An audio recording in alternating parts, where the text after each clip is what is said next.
কতবার লা হাওলা ওয়ালা কুওয়াতা ইল্লা বিল্লাহ এইটা পড়লে আল্লাহ তাআলার গায়েবী সাহায্য আসবে। অনেক সময় আমরা এটা বুঝি না, কিন্তু লা হাওলা ওয়ালা কুওয়াতা ইল্লা বিল্লাহ এটা খুবই গুরুত্বপূর্ণ একটা আমল। আর এটা যে এত বেশি ফজিলত আছে আপনি শুনলে অবাক হয়ে যাবেন। হাদিসের মধ্যে নবীজি সাল্লাল্লাহু আলাইহি ওয়াসাল্লাম বলেছেন সাহাবীদেরকে যে আমি কি তোমাদেরকে জান্নাতের ভান্ডারের খোঁজ দিয়ে দিব না? সাহাবীরা খুশি হয়ে বলেন ইয়া রাসূলুল্লাহ ইয়া হাবিবাল্লাহ, অবশ্যই দিবেন। নবীজি সাল্লাল্লাহু আলাইহি ওয়াসাল্লাম তখন বলেছেন যে লা হাওলা ওয়ালা কুওয়াতা ইল্লা বিল্লাহ এটা হচ্ছে জান্নাতের গুপ্ত ভান্ডার। এর হাদিসের মধ্যে সেই নবী সাল্লাল্লাহু আলাইহি ওয়াসাল্লামকে এক সাহাবীকে নবী সাল্লাল্লাহু আলাইহি ওয়াসাল্লাম বলছেন আমি কি তোমাকে জান্নাতের একটি দরজা বলে দিব? সাহাবী খুশি হয়ে বললেন অবশ্যই ইয়া রাসূলুল্লাহ। নবীজি বললেন যে লা হাওলা ওয়ালা কুওয়াতা ইল্লা বিল্লাহ এইটা হচ্ছে জান্নাতের দরজা।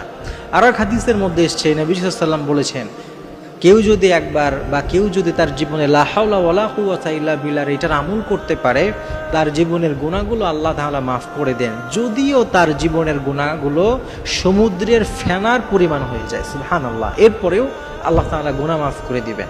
এই জন্য লা হাওলা ওয়ালা কুওয়াতা ইল্লা বিল্লাহ এটা অত্যন্ত গুরুত্বপূর্ণ জিনিস। আবার এইটার মধ্যে আল্লাহ তাআলা এমন শক্তি দিয়ে রেখেছেন আপনার সব রকমের বিপদ এবং মুসিবত থেকে লা হাওলা ওয়ালা কুওয়াতা ইল্লা বিল্লাহ এটা পড়লে আল্লাহ তাআলা আপনাকে রক্ষা করবে।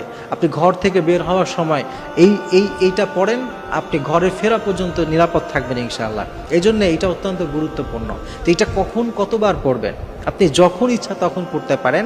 আর নিয়মিত পড়তে চাইলে আপনি প্রত্যেক ফজরের নামাজের পরে এবং মাগরিবের নামাজের পরে 3 বার কিংবা 7 বার বেজোড় সংখ্যায় আপনি যতবার পারেন লা হাওলা ওয়ালা কুওয়াতা ইল্লা বিল্লাহ এটা বেশি বেশি পড়বেন, কারণ এইটার ফজিলত আপনার গোটা লাইফে সব সময় এটা আপনার জন্য দরকার হবে।